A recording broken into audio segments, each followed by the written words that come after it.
Joseph McCann was a career criminal who'd been a menace since he was a child and who spent most of his adult life behind bars. Due to a mistake by authorities, McCann was mistakenly released from prison in February 2019 and over a 15-day period between April and May 2019 engaged in a rampage of violence, rape and sexual assault against 11 women and children across the UK, which shocked the country. Welcome to Evil Among Us.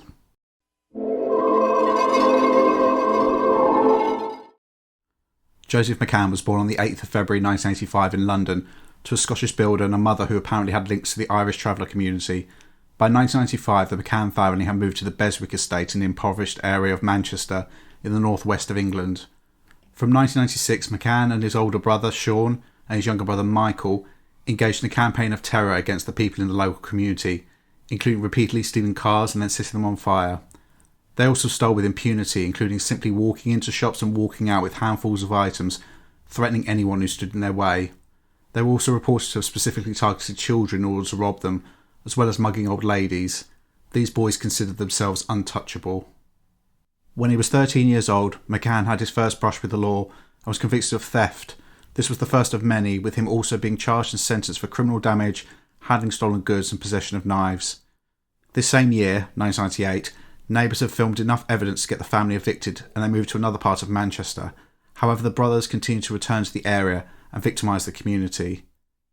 In 1999, when McCann was 14, the brothers got their first taste of celebrity when they were made subject to one of the UK's first antisocial behaviour orders, known as an ASBO. An ASBO is a sanction imposed by the court which has conditions, as the name suggests, intended to combat antisocial behaviour. It can include directions to stop acting in a certain way or banning a person from a certain place. In the case of the brothers, they were banned from the Berwick area, as well as prohibited from threatening people in the whole of the city of Manchester or using violence against them or encouraging anyone else to do the same. An ASBO is basically a substitute for what people should have been taught as a child, that you don't threaten or harm people or damage and steal their property. But unfortunately some people have to be told by the courts how to behave because they've just been allowed to run rampant by their parents. As you can see from these pictures, when the three left court, the ASBO definitely had a sobering effect on them and they definitely took it seriously. After the ASBO was imposed, the family moved down south to Aylesbury and Harrow, much to the relief of the people of Manchester.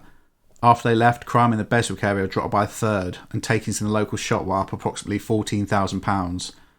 Unfortunately, a change in location did nothing to stop the antisocial behaviour of these thugs, and they terrorised their neighbours in the new area. Between 1998, when he was 13, and 2003, when he was 18, McCann had been convicted 13 times for burglary, theft, criminal damage, threatening behaviour, escaping lawful custody, aggravated vehicle taking, driving whilst disqualified, and handling stolen goods. In July 2004, the courts have finally had enough of McCann, and he was jailed for 62 months for threats of violence, robbery and dangerous driving.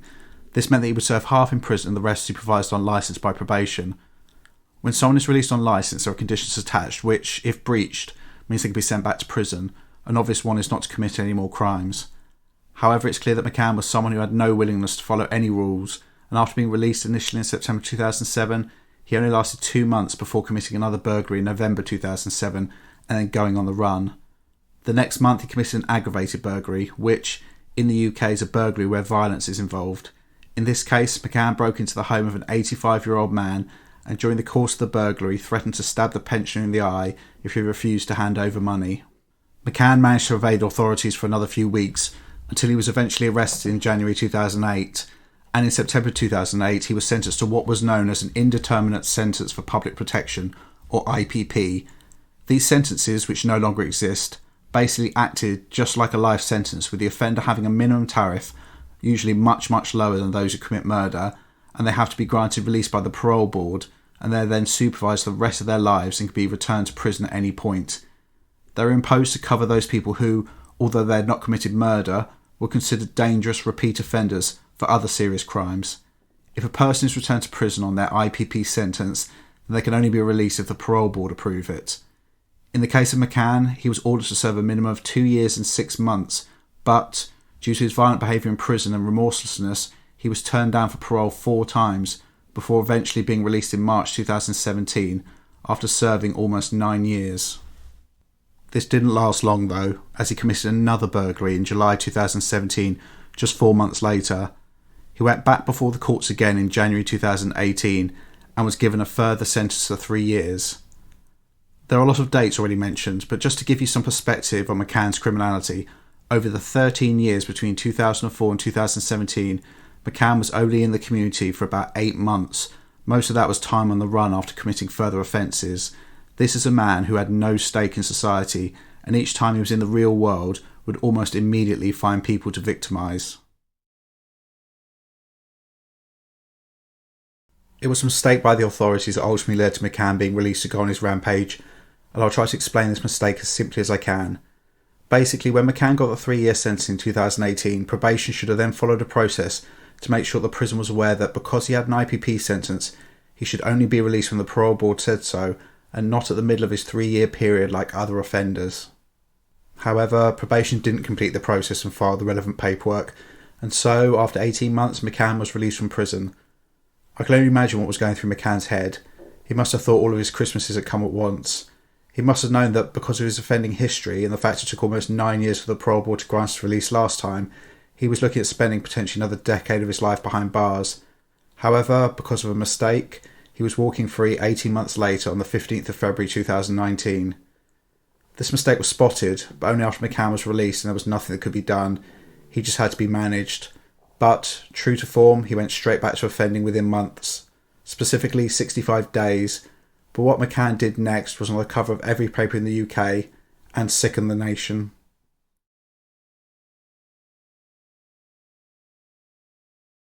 On the 21st of April 2019, McCann abducted a 21-year-old woman as she was on her way home after a night out in Watford, a town just outside London.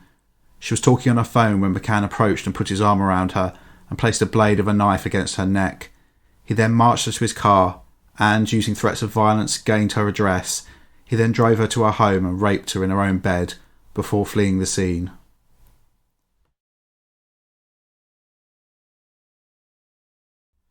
Four days later, at just after midnight on the 25th of April 2019, McCann grabbed a 25-year-old woman off the streets of Walthamstow, East London, and drove her around, stopping at various sites where he raped her repeatedly over approximately 14 hours, all the time threatening to kill her. This footage shows the seconds before this woman was abducted, with her image being blacked out and McCann's vehicle driving past.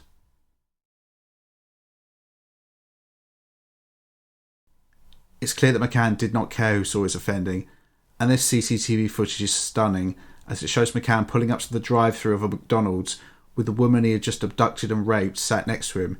You can just about see her hands on her lap in the passenger seat.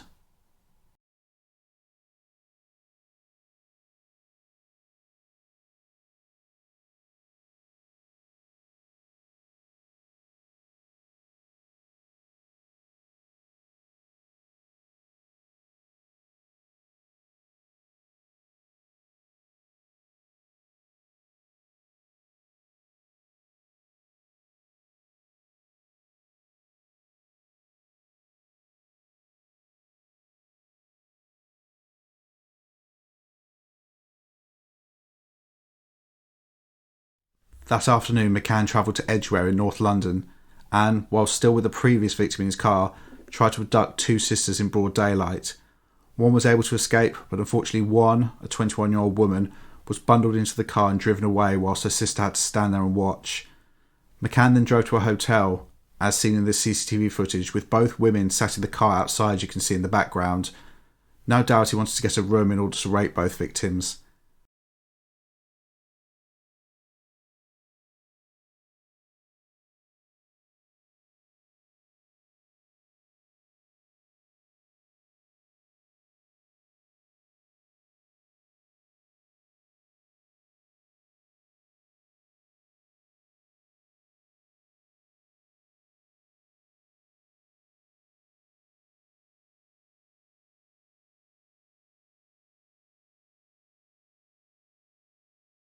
However, McCann had been drinking vodka and had left an empty bottle in the car.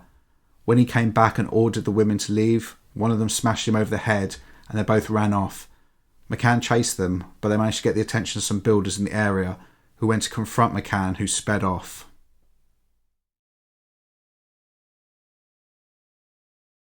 By this point, there was a nationwide manhunt for McCann, but they did not realise that he had relocated to Manchester, 200 miles from the site of his first attacks.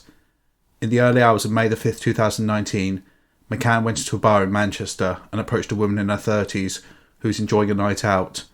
McCann, acting as the gentleman, offered to walk the woman home due to her being drunk and it being dark. When they got to the woman's home, McCann pulled a knife out and forced her inside before tying her up. He then raped her 17-year-old daughter and her 11-year-old son, all whilst their mother was forced to hear her children's cries. The daughter managed to escape by climbing out of a bedroom window, and, seeing this, McCann fled, and the woman's son was able to untie her. At 1 p.m. on the same day, McCann casually walked into a supermarket, clearly looking for another woman to abduct.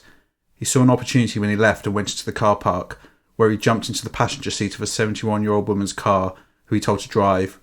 When she refused, he assaulted her and threatened her. He then forced her to drive to an isolated location, where he raped her. He then forced her to drive around, and he then dragged a 13-year-old girl and two 13-year-old boys into the car. The boys were soon released, but, whilst driving, McCann sexually assaulted the 13-year-old girl in the car. The pensioner eventually pulled into a service station, and both she and the 13-year-old girl were able to escape. Just half an hour later, McCann, driving the pensioner's vehicle, forced two 14-year-old girls into the car by threatening to hack them to death with a machete if they did not comply. McCann then drove away and stopped at a petrol station with his two terrified children in the car in order to buy condoms. However, by this point the police had been called by members of the public who recognised McCann, and they soon came across his vehicle. A high-speed pursuit occurred with these last two victims still in the back. McCann crashed the car and then fled on foot. The police swarmed the area to ensure that McCann had no way of escaping. In the early hours of the next morning, McCann was found hiding in a tree. This video shows the moment of his arrest.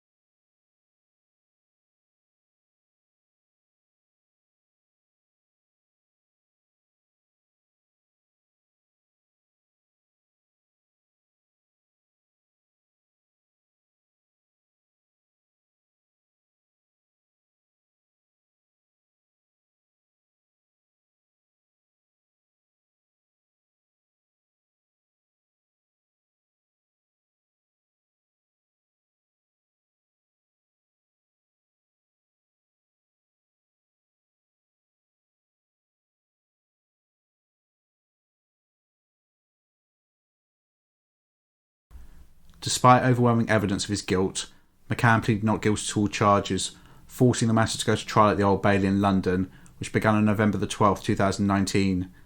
McCann refused to attend any of the hearings, apart from one day where he came specifically to complain about his living conditions in prison. Clearly, his only intention was to be as disruptive as possible, waste taxpayers' money, and force his victims to have to testify about the vicious sexual acts he had committed. To no one's surprise, McCann was convicted of all 37 charges, including 8 counts of rape against women and children, as well as kidnapping and false imprisonment.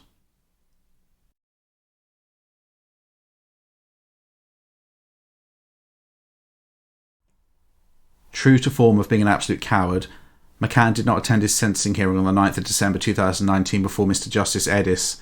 However, despite there being an empty chair, Justice Eddis addressed McCann as though he was there, referring to him as, quote, a violent bully and a, quote, paedophile. He then summed up McCann perfectly by stating, quote, you have never expressed a word of regret, concern for your victims, or even interest in them. You are entirely obsessed with yourself and believe that you are entitled to use other people any way you want.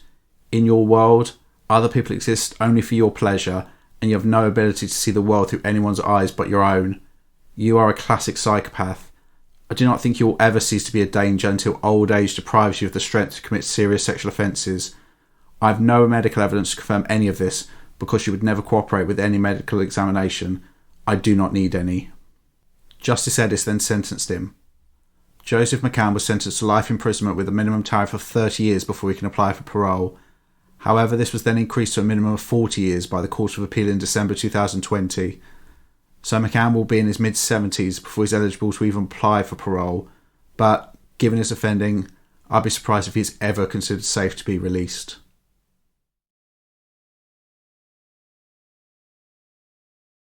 A serious case review was commissioned, and the report slammed the mistakes made by probation.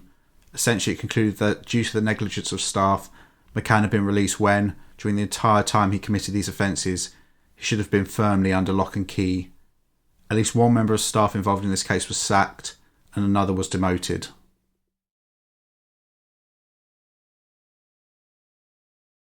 Why McCann engaged in this campaign of rape across the country within weeks of being released is unclear, as he did not engage in any part of the police or court proceedings after his arrest, so there's only speculation. However, whilst not having previously been convicted of sexual offences, there was intelligence and concerns for a number of years that McCann posed a serious risk towards women and children. In 2003, intelligence was received by police that McCann and members of his family were involved in sexually abusing and exploiting young teenage girls. 10 years later, in 2013, intelligence was received indicating that McCann's family were looking for, quote, a young girl for him to have sex with when he was eventually released. It was also speculated in the papers that McCann's actions may have been a fuck you to society due to his brother Sean killing himself in prison in 2016 and his older brother Michael being sentenced to 7 years in prison for stealing handbags from vulnerable women and pensioners just 5 days before the rampage started. However, in my opinion, it's unsurprising that McCann was a sexual predator, with him clearly not giving a shit about the rules of society or the welfare of others, and this clearly extended to him being indifferent to the age of the people he wished to have sex with or their level of consent. Potentially, the death of one brother and the incarceration of another led him to want to punish society, and, in his twisted mind, he believed he could accomplish this by raping women and children. Or perhaps, like each time and every time he was released, he just saw it as an opportunity to do whatever he wanted, and, this time, it involved raping as many people as possible. The judge described McCann as likely being a psychopath, and I couldn't agree more. McCann has no empathy or remorse. He cares only about himself, and I think takes pleasure in victimising others. Going back to my previous calculations, between 2004 and 2019, when he was arrested for these offences, McCann was only in the community for just over 12 months. In that time, he assaulted, kidnapped, robbed and raped numerous people, destroying their lives.